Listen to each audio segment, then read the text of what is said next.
Here's a question I get asked all the time. Why do so many wealthy people buy large amounts of life insurance when they clearly, or at least ostensibly, don't need it? The answer is simple. Wealthy people are usually pretty good at math. They've crunched the numbers and figured out that if they just make sure to hold on to their policy until they die, the rate of return on their premiums at death will be higher than any other safe, conservative investment they could make. In fact, it'll even beat many of their more risky investments without having to take the risk. To them, it's just another asset class. Let's face it, every investment advisor on the planet always recommends diversification. As we all know, that means not putting all your eggs in one basket. You might own some stocks, but not all one stock.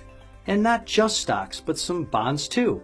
Perhaps some real estate, precious metals, commodities, maybe even some cash. And if it's all done right, given enough time, theoretically, by diversifying, the returns should be steadier. And given enough time, all should be fine in the long run. But what if you die earlier than you plan to? No one expects that to happen, and we certainly don't like to think about it. But it happens to people every day. Time, then, is a key component to the success of any financial plan. Investments need time to grow. Your portfolio is probably diversified to protect against a whole raft of risks, many of which will never come to pass. For example, some of us own gold as a hedge against a currency devaluation, which may or may not happen. But remember, death too is a risk to your portfolio and your plan for your family. But unlike the other risks, death is a certainty. Doesn't it make sense to diversify your portfolio against the possibility that you might die early? I call this time diversification. The fact is, if you die young, there's simply no asset class that'll even come close to outperforming a life insurance policy. And if you die when you're supposed to, right around your life expectancy, the rate of return is still right around 6% after tax.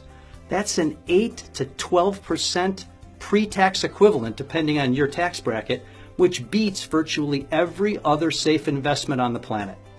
The best part is that unlike other types of financial instruments, life insurance doesn't need time to grow.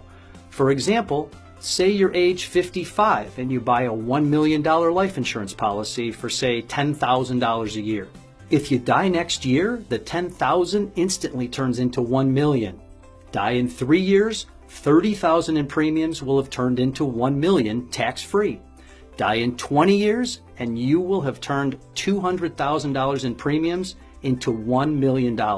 In fact, it's almost impossible to fathom a scenario where you could live too long and turn it into a bad deal.